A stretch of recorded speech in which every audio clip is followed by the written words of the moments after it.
My daughter's husband shoved her into the kitchen wall during Sunday dinner, and when she caught herself on the counter and looked up at him, his mother started laughing. Good, the woman said, wiping her mouth with a napkin like nothing had happened. Maybe now she'll learn to keep her mouth shut. My hands went still on the table. I set my fork down, folded my hands in my lap, and said nothing. They thought my silence was weakness. Before we continue, please subscribe to the channel and let us know in the comments where you're listening from. I hadn't seen my daughter Claire in 6 weeks when her husband called.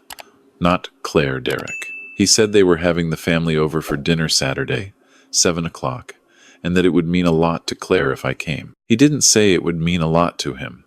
I noticed that. I drove to their house in Naperville that evening with the kind of careful hope you carry at 63 when you've already watched one marriage fall apart your own, and you don't want to watch another. The house was a colonial on Birchwood Court, the kind of neighborhood where everyone keeps their lawn perfect because they're all quietly judging each other. Derek had bought it with money his parents helped with, a fact he mentioned often. Claire answered the door. She looked thin in a way that wasn't healthy, the kind of thin that comes from forgetting to eat because you're too busy managing someone else's mood. She smiled when she saw me, and for just a second it was real. Dad, she hugged me tight and held on a moment longer than usual. Hey, sweetheart. I squeezed her back, felt her shoulder blades under my hands like small wings. You look tired. I'm fine. Come in. The house smelled like pot roast and candles, the dinner party version of a home. Derek appeared from the kitchen in a pressed shirt, hand extended, firm handshake, the kind men give when they're performing confidence. Ray, good to see you. He called me Ray. Not Mr. Calloway, not Dad. Ray, like we were co-workers. Derek. I shook his hand and followed him inside. Their daughter, my granddaughter Lily, came barreling around the corner in sock feet, 7 years old, and completely unaware that anything in her family was wrong. She threw herself at my legs. Grandpa Ray! I caught her, lifted her, let her tiny arms wrap around my neck. Over her shoulder, I saw Claire watching us with an expression I couldn't name, some mixture of love and grief, like she was watching something she was afraid would be taken from her. She's been talking about you all week, Claire said. Smart kid. I set Lily down and smoothed her hair. Clearly gets it from her mother's side. Derek smiled at that, but it didn't reach his eyes. His mother was already seated at the dining room table when we came in.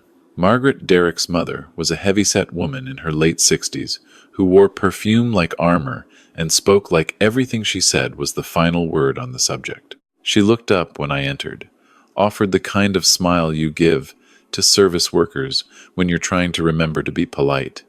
Raymond. She didn't stand. Margaret. I took a seat across from her and accepted the glass of water Claire poured for me. Dinner started pleasantly enough, the way trouble usually does. Claire had made everything from scratch, the roast, the vegetables, the bread. I watched Derek cut into his food without commenting on it, without acknowledging that his wife had spent her afternoon cooking for him. Margaret complimented the bread in a way that managed to also criticize it. It's a little dense, she said. Did you use the recipe I gave you? I adjusted it a little. Claire smiled carefully. The original is better. Margaret turned to Derek. Your grandmother's recipe works because you follow it exactly. Derek nodded like this was wisdom. Claire said nothing and refilled the water glasses. The conversation moved the way these conversations do, Derek talking about work, a commercial real estate deal he was managing, numbers that were meant to impress. I listened and asked 1 or 2 questions, and watched my daughter. She ate small amounts. She tracked Derek's expression the way you track weather. Claire mentioned you're thinking about going back to school, I said during a pause. I'd read that in a text she'd sent me 3 weeks earlier, the most personal thing she'd shared in months. She brightened. There's a program, a master's in education. I've always wanted to teach. The kids I've been tutoring this year, that's a lot of time and money, Derek said. Not to her, to the table, like he was stating a fact about weather. It's an investment, I said. In what? She doesn't need to work. I provide for this family. He said it without anger, which was worse. He said it like a thing that ended the discussion. Teaching isn't about the money for everyone. I kept my voice even. Margaret set down her fork. Raymond, with respect, you might not understand the demands of running a household at this level. Claire has responsibilities here. Lily needs her mother present, not distracted. Lily's in school until 3 o'clock. Claire's voice was quiet, but she said it. Margaret looked at her. A household like this requires attention, Claire.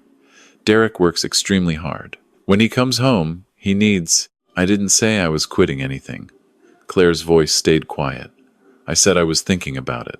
You didn't think to discuss it with me first. Derek said it directly to her this time, and something shifted in his tone. The performance of courtesy was thinning. I mentioned it to my dad. I'm your husband. I know that. She reached for her water glass. Do you? Because lately it seems like your priorities are... Derek, I said his name calmly. Just his name. He looked at me. She told me about a program she's interested in. That's all. I picked up my fork. It's a dinner, not a negotiation.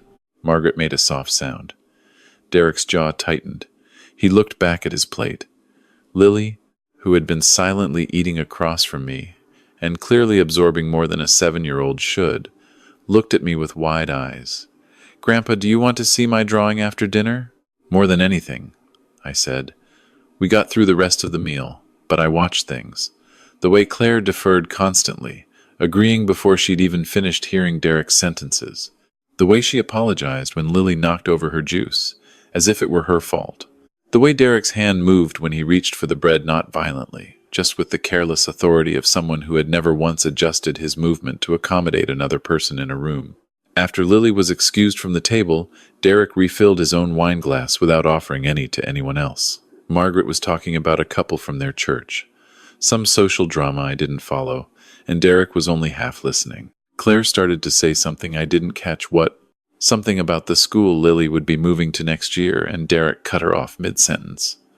We've already decided that. We didn't really... Claire. His voice had dropped. Not loud. Precise. We talked about it. We decided. I don't want to go over it again at dinner. I just think that... I said we're done. She stopped. The way she stopped was what undid me, not surprised, not hurt, just stopped. Like she'd learned not to continue past that point. Like she'd hit an invisible fence enough times that she no longer needed it to be electrified to stop at it. I stood up to help clear the plates. In the kitchen, Claire was stacking dishes, her back to me.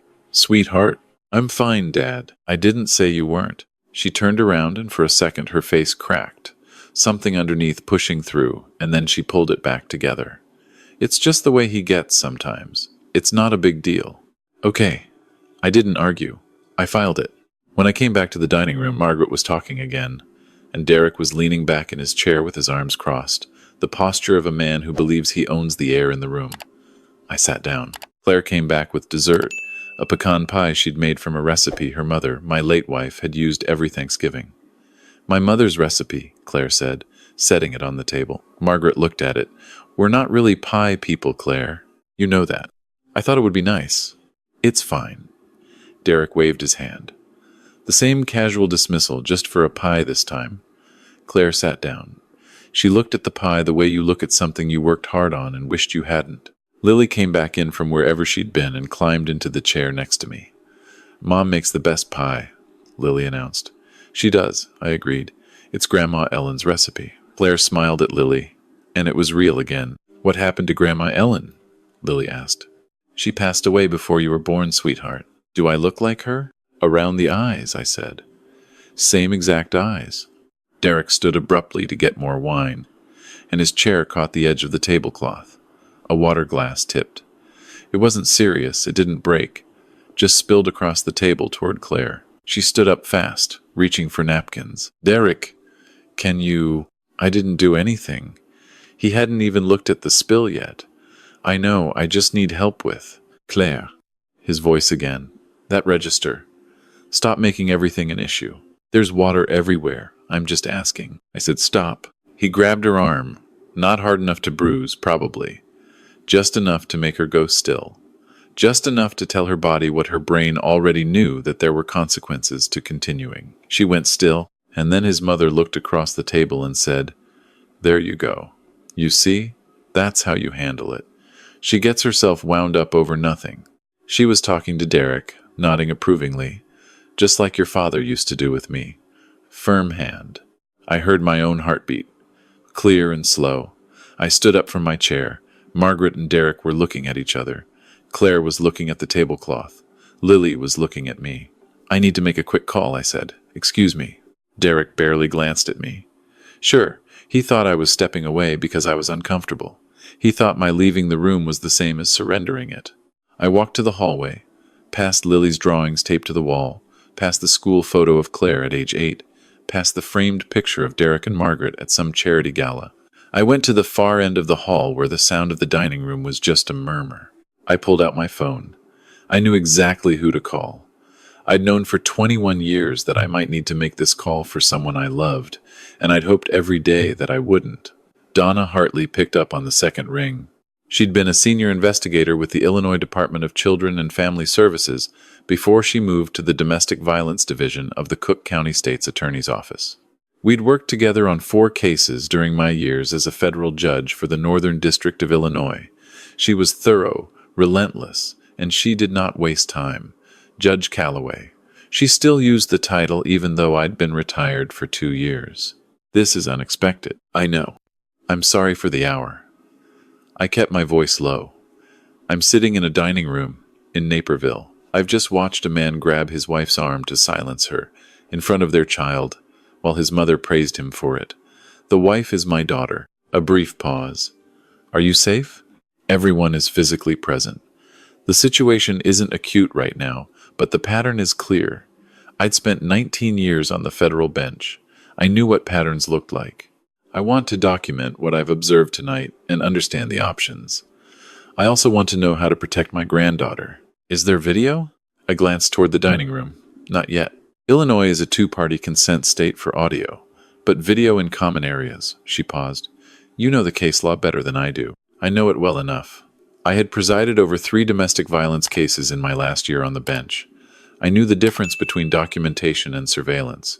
What I need right now is to understand the formal process. Come in tomorrow morning, 8 o'clock. Bring everything you observed, dates, times, behaviors. We'll talk through next steps. Her voice was steady, professional. And Judge, keep her in your sight tonight. I ended the call and stood in that hallway for a moment. Down at the end of it, I could hear Lily's voice, asking her mother something, and Claire answering in that careful, managed tone she'd developed. The tone of someone who'd learned to be small. I'd taught Claire to parallel park, to ride a bike, to write a personal essay, to stand up in front of a room and say what she believed. I'd watched her graduate summa cum laude from Northwestern. I'd walked her down the aisle at her wedding and believed, truly believed, that Derek was someone who would protect her. I went back to the dining room and sat down. "Everything okay?" Derek asked, not particularly interested in the answer. "Fine." I took a sip of my water. "Margaret, how long have you and Frank been in Winnetka now?" She brightened. People like Margaret always brighten when you redirect to them. I let her talk for the rest of the evening. I watched. I remembered everything. When I hugged Claire goodnight at the door, I held on a moment longer than usual. "Dad." Her voice was muffled against my shoulder. "I know, sweetheart." I pulled back, held her face in my hands the way I had when she was 12 and convinced she'd ruined her life by failing a math test. "You know where I am." Her eyes filled, but she held it. I drove home on the interstate with the radio off, and when I got to my house on Greenleaf Avenue in Evanston, I sat at my desk and wrote down everything I'd observed. Date, time, specific words spoken, physical contact, the child present, the enabling behavior of the mother-in-law. I'd kept this habit from my years on the bench. The discipline of documentation, every detail recorded while it was still exact. Then I called my son-in-law's name up on my laptop and spent 45 minutes reading everything public record had to offer about Derek Paul Harmon, commercial real estate broker, minor tax lien in 2019, resolved, an LLC registered in Delaware in 2021 that had no public business activity, a civil suit filed against a former business partner that had been quietly settled. I wrote all of it on my legal pad. I met with Donna the next morning.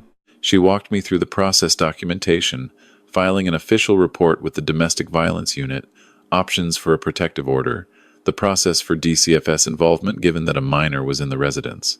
She was thorough and she was kind, and she did not treat me as a father who was overreacting. "You've been watching this long enough to recognize escalation," she said. I have. I had presided over enough cases to know that what I'd seen at that table was not a rough patch. It was a pattern with momentum. What does your daughter want? I don't know yet, but I know what she needs. Donna nodded.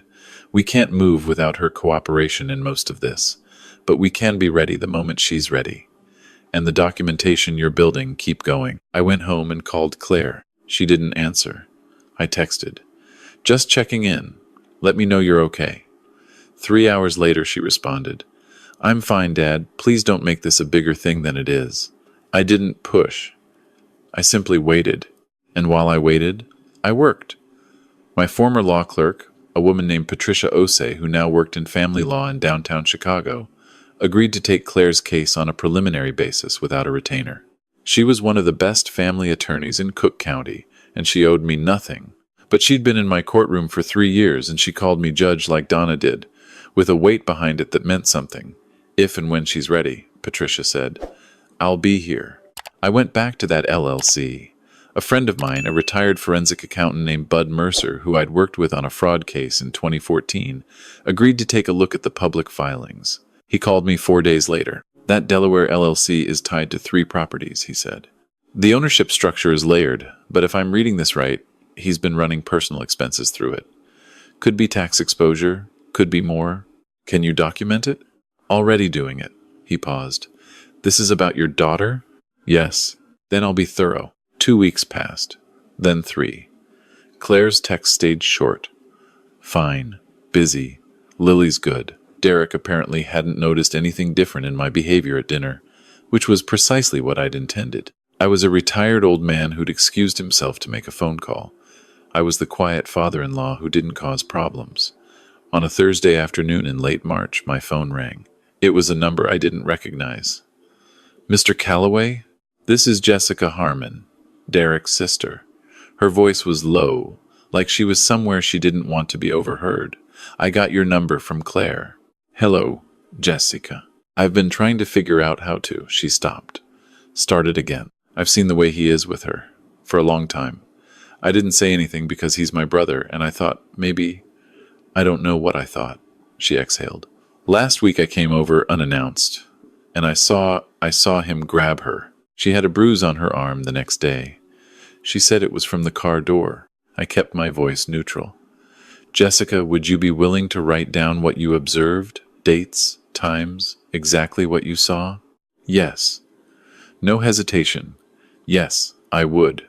I'm going to give you Patricia Osei's phone number. She's an attorney. You can speak with her confidentially. I gave her the number and ended the call. I sat for a moment in my reading chair, the late afternoon light coming through the window at the angle it always does in March, the particular light of a season that's deciding whether to change. Then I picked up my legal pad and wrote, March 21, Derek's sister, eyewitness. Corroborating documentation. Claire called that night. She was crying before she said a word, not dramatic crying, the kind that's been held in so long it comes out almost silent, just breath-catching and releasing.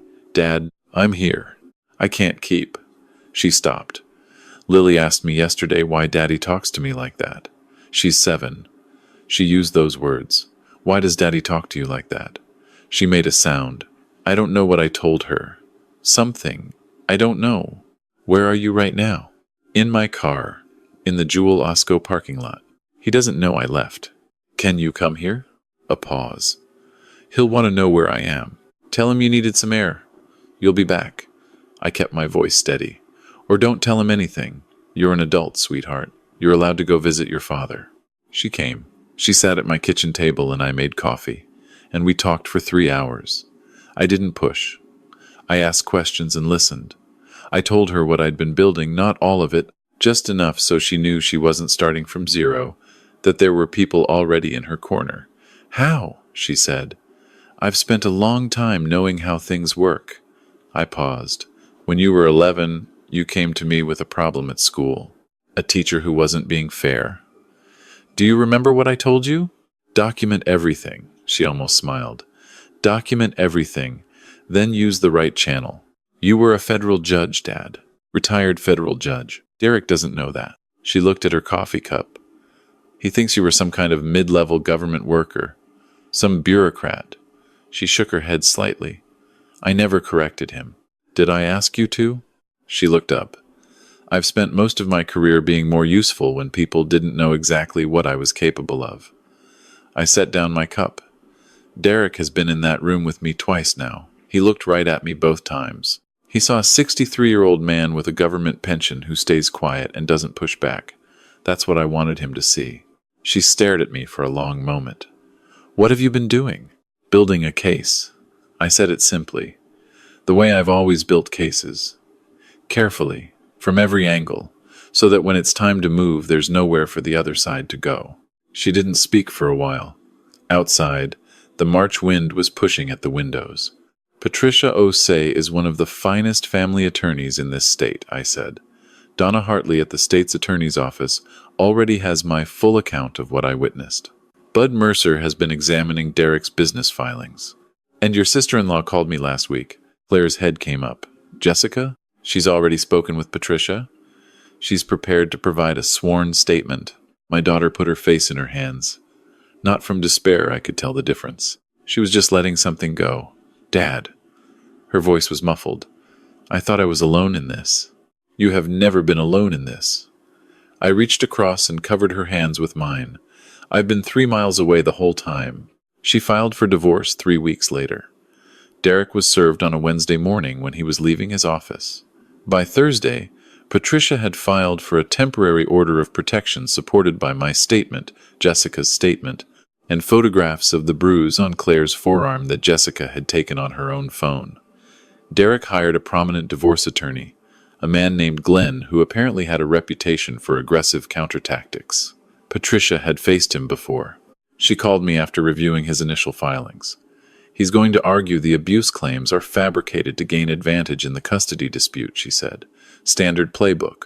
What does our evidence look like? Extremely strong. 2 independent eyewitnesses, corroborating physical evidence, a minor child who has already spoken to a DCFS assessor. She paused. And your statement, Judge, your statement is, it's not nothing, that you were present, what you observed. Glenn knows who you were. What's his response? He hasn't said anything directly, but Derek apparently asked him how to discredit the father-in-law's testimony, and Glenn told him there wasn't a clean angle. She let that sit for a moment. Derek didn't know about your background. He's been telling his attorney you were some retired postal worker or something. I smiled slightly. That's unfortunate for him. Margaret launched her own campaign the week the divorce papers were filed. She called Claire's old friends, showed up at their church, told anyone who would listen that Claire was unstable, that I was a vindictive meddler who had poisoned my daughter against a good man. For a week or so, some people listened. Then Jessica published a statement on her own social media. She hadn't discussed it with me, and she hadn't needed to. She wrote about what she'd witnessed. She wrote about bruises and silences and a little girl asking why her daddy talks like that. She wrote 3 paragraphs that were honest and specific and required no embellishment. Within 48 hours, the narrative shifted. Bud's report on the Delaware LLC came back with findings that suggested $17,000 in personal expenditures run through a business account over 18 months. He forwarded his documentation to a contact at the IRS. Not at my request, Bud had simply decided as a private citizen that tax fraud bothered him. I didn't discourage him. The preliminary hearing for the order of protection was set for a Tuesday in April. Judge Sarah Okafor presided. I sat in the gallery. Derek's attorney argued that the protection order was unnecessary, that the parties could be trusted to conduct themselves appropriately through the divorce process. Judge Okafor looked at him over her reading glasses. Counselor, I have 2 independent eyewitness statements, a corroborating medical photograph, and the testimony of a child's advocate indicating that the minor child has expressed fear about returning to the marital home. Your counter-evidence is your client's word. What specifically would you like me to weigh against this record? Glenn opened his mouth and closed it. Order of protection granted. Derek could not come within 500 feet of Claire, could not contact her directly, could not contact Lily except through supervised visitation, pending the full hearing. I walked out of that courthouse into April sunshine and called Claire, who was waiting at Patricia's office. It's done, I said. Order granted. I heard her exhale. Then, how are you so calm right now? I've been in courtrooms for 40 years. I know what winning feels like. It feels like this. The divorce trial took 6 weeks to complete. I testified once, during the custody portion, and I answered every question Patricia and Glenn asked with the precision of someone who spent 2 decades expecting to be cross-examined. Glenn's approach on cross-examination was to suggest I had used improper influence, that my relationships with law enforcement and the courts had unfairly shaped the investigation. "Mr.